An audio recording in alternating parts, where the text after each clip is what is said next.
Mun nimi on Amelia Vaaranmaa, ja tämä on mun esitelmä Tanja Vehkäkosken väitöskirjasta Leimattu lapsuus. Vammaisuuden rakentuminen ammatti-ihmisten puheissa ja teksteissä. Tässä tutkimuksessa tarkasteltiin vammaisten lasten ja nuorten kanssa työskentelevien aikuisten tuottamia diskursseja erilaisissa teksteissä. Tämän tutkimuksen kontekstissa teksti tarkoittaa puhetta, haastatteluja, ryhmäkeskustelun havaintoja sekä diagnostisia ja pedagogisia asiakirjoja. Tutkimuksen tehtävänä oli avartaa vammaisuutta määrittelevää kielenkäyttöä ja pohtia, miten ammattilaiset tulkitsevat lapsen elämän ja osallisuuden mahdollisuuksia. Tämän tutkimuksen teoreettinen viitekehys on tämmöinen kuin sosiaalinen konstruktionismi. Sosiaalinen konstruktionismi tarkoittaa, että käsitetään todellisuus täysin kielen ja vuorovaikutuksen tuottamana asiana. Äärimmäisissä muodoissaan sosiaalisessa konstruktionismissa ajatellaan, että todellisuus on vaan meidän tuottamaa ja mitään objektiivista todellisuutta ei ole. Tämä tutkimus on yhteiskuntatieteellistä vammaistutkimusta ja tarkastelee vammaisuutta sen sosiaalisen mallin avulla. Sosiaalisessa vammaisuuden mallissa on todella vahvasti läsnä tämä konstruktionismin ajatus, että me tuotetaan vammaa meidän asenteella ja puheella ja esteettömyydellä fyysisissä ympäristöissä ja sosiaalisissa ympäristöissä ja psykologisissa ympäristöissä. Tämä Vehkäkoski kokee olevansa sosiaalisen konstruktionismin ja realismin välillä, eli hän ajattelee, että materiaalisella maailmalla ja luodulla todellisuudella on molemmilla tarkoituksensa. Kun mä tätä luin, niin mulle tuli itsellekin mieleen se, että kun tämä väitöskirja on tehty vuonna 2006, niin sen jälkeen vammaistutkimuksen kentällä on ruvettu puhumaan myöskin pohjoismaisesta mallista tai vuorovaikutuksellisesta mallista, joka on nimenomaan tätä realismin ja konstruktionismin yhdessäeloa. Eli ajatellaan, että ihminen, jolla on vamma, niin se vamma aiheuttaa hänelle jotain hankaluuksia, mutta myöskin se niin kuin, todellisuuden esteettömyys aiheuttaa myöskin jotain esteitä, ja ne niin kuin molemmat vaikuttaa sen ihmisen elämään. Vehkäkoski on rajannut tämän tutkimuksen sosiaaliseen vammaistutkimukseen ja yhteiskuntatieteen lapsuustutkimukseen. Tämä sosiaalinen vammaistutkimus on pesäero erityispedagogiikkaan. Vehkäkoski ei halua pohtia ratkaisuja vammaiselle lapselle tai pohtia ammatti-ihmisten asiantuntijuutta tai mitä heidän pitäisi tehdä lapsen kohdatessaan vammainen lapsi, vaan hän haluaa pohtia, millaisia asenteita nämä diskurssit tuottaa. Ja nimenomaan tässä niin korostuu tämä, että sosiaalisessa vammaistutkimuksessa vammaisuus nähdään kielen ja rakenteiden tuottamana, ei materiaalisten olosuhteiden kautta. Eli ongelma ei ole ikinä siinä, mikä piirre ihmisessä on, vaan siinä, miten yhteiskunta kohtaa hänet. Yhteiskuntatieteen lapsuustutkimus on yhteiskuntatieteellinen tutkimuksen suuntaus, ja se Vehkäkoski haluaisi nimenomaan korostaa lapsen näkökulman omana erityisyytenä, ei vaan keskittyä lapsuuteen siirtymävaiheena. Ja just ajatellen sitä, että on tärkeää tietää, miten se lapsi on subjektina omassa elämässään. Tämän tutkimuksen menetelmä oli diskurssianalyysi. Ja diskurssianalyysillä tarkastellaan, miten kieli tuottaa todellisuutta ja miten todellisuus tuottaa kieltä. Se on sillä tavalla, että ajatellaan, että nämä molemmat vaikuttavat toisiinsa.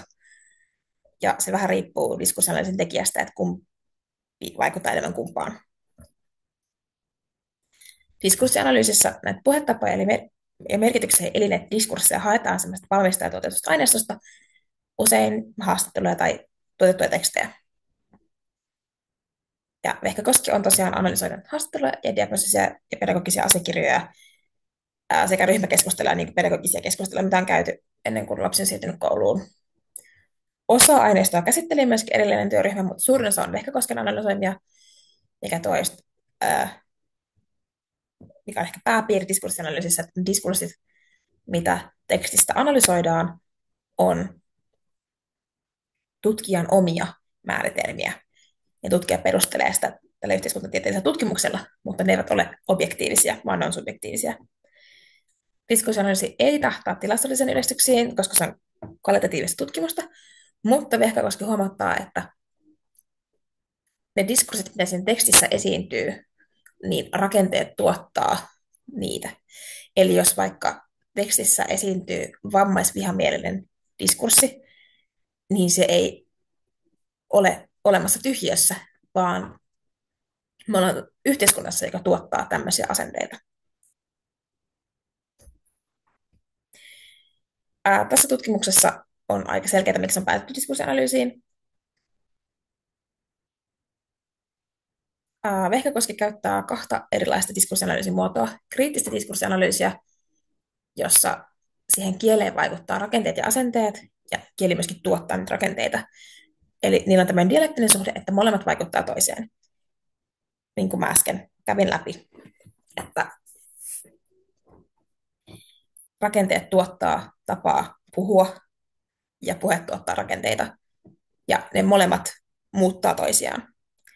Tämä diskursiivinen psykologia oli mulle vähän vaikeampi ymmärtää, mutta mä ymmärsin, että se liittyy voimakkaasti siihen, että millaisia rooleja ihmisillä on keskusteluissa ja millaisia rooleja he jakavat toisilleen ja missä konteksteissa. Ja tähän diskursiiviseen psykologiaan liittyy tämmöinen subjektipositio, mikä on just rooli, ja tulee voimakkaasti vuorovaikutus, ja diskursiivinen psykologia on ehkä henkilökohtaisempi ja vähän niin kuin ruohonjuuritasoisempi analyysi kuin kriittinen diskurssianalyysi, joka ammentaa tosi paljon yhteiskuntatieteestä. Koska diskurssianalyysin tarkoituksena on laajentaa kielenkäytön ulottuvuuksia pois yksiselitteisestä todellisuudesta, on selkeää, että se on vaikuttanut siihen, että miksi se on valittu juuri nimenomaan tähän tutkimukseen, koska se sosiaalinen vammaistutkimus on nimenomaan sen niin kuin materiaalisen todellisuuden tarkastelusta laajentamista semmoiseen tuotettuun todellisuuteen. Tämän tutkimuksen tutkimuskysymykset oli, että miten lapsi luokitellaan vammaiseksi, miten lapsen kehitystä käsitellään teksteissä, miten lapsen vammaisuus vaikuttaa kouluvalinnan kontekstissa ja millainen lapsi on palvelujen käyttäjänä. Eli millaisia tulkintarepertuaareja sairaalahenkilökunta käyttää puheessaan vastasyntyneen lapsen vammaisuudesta ja millaisia subjektipositioita eli rooleja nämä tuottaa sille lapselle. Tulkintarepertuaari oli myöskin mulle vähän monimutkainen ymmärtää, mutta mä ymmärsin sen niin, että se on niitä vaihtoehtoja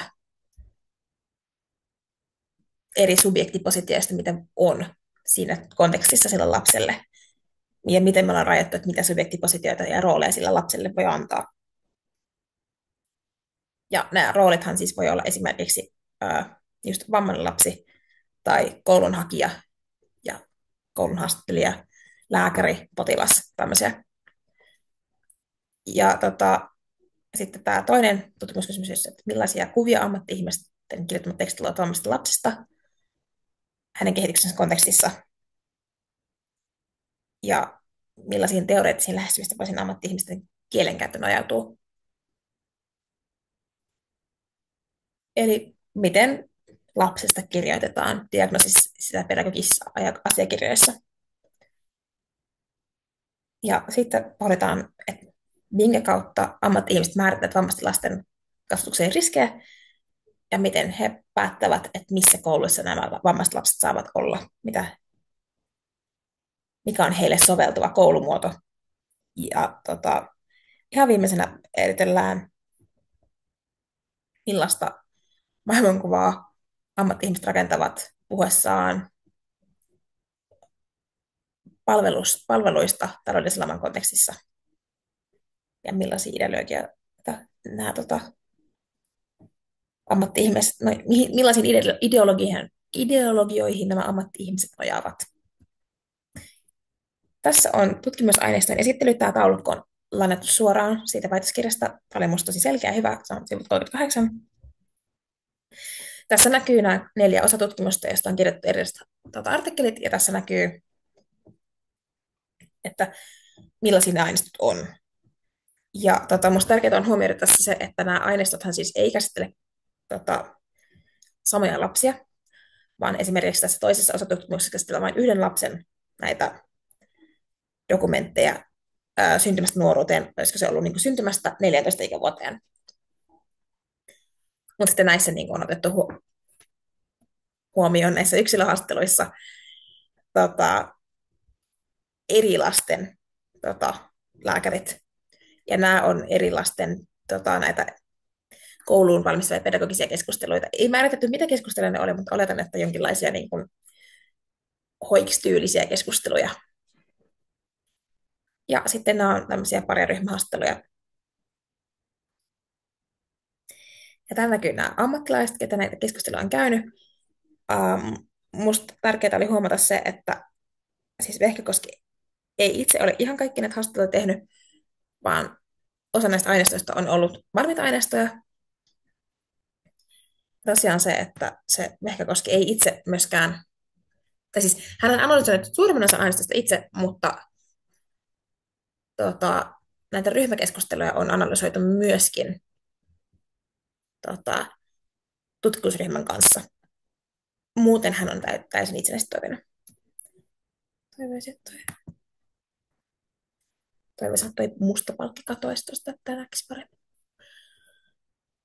Joo, ja tämä Vehkäkoski kävi läpi tämän aineiston tosi järjestelmällisesti.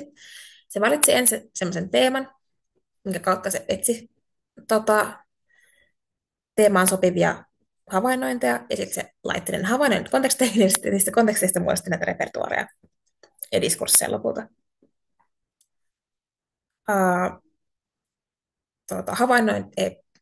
Ei havainnointi, vaan ne teemat oli Vehkäkosken itse päättämiä, ja ainakin esimerkkiteema, minkä tässä väitöskirjassa löytyi, oli niin kuin funktionaalisuus, eli miten vamma vaikuttaa ihmisen elämään, ja sitten oli sellaisia havainnointeja, että miten just vaikka puhuttiin näistä lapsen elämän mahdollisuuksista ja niin kuin kehityksestä ja niin kuin potentiaalista, ja sitten tuli konteksti, että millaisesta sosiaalisesta asemasta tämä tulee, ja sitten tuli se repertuaari, ja niistä tuli useita konteksteja, useita repertuareja. Se Vehkäkoski selitti siinä väitöskirjassaan, että hän analysoi ensin mikrotasolla ja sitten niin kuin laajemmalla tasolla, ja se nimenomaan aloitti ensin sana- ja lauserakenteista, ja sitten se pohti niitä subjektipositioita, ja sitten se pohti sitä laajempaa yhteiskunnallista kriittistä diskurssianalyysiä, että mitkä ideologiat ja politiikat on vaikuttanut näiden diskurssien muodostumiseen. Ja tämä Vehkäkoski muutti näiden diskurssien nimeämistä, kun se läpikävi sitä aineistoa, että mikä sieltä löytyi. Mutta on hyvä huomata, että hän myöskin pelkästi ja niin yhdisteli erilaisia diskursseja, että jos huomasi, että jokin osa dokumenttia tai tekstiä ei niin kuin sopinut diskurssiin, niin hän jätti sen myöskin pois aineistosta, että se ei niin kuin, hän ei kehittänyt välttämättä uusia, ja sitten myöskin, että hän yhdisteli erilaisia diskursseja. Näissä osatutkimuksissa käsitellään aineistoa eri tavoin, niistä tulkitaan eri konteksteissa. Ihan järkevää, koska niissä on eri aineistot, on eri asia seurata keskusteluja kun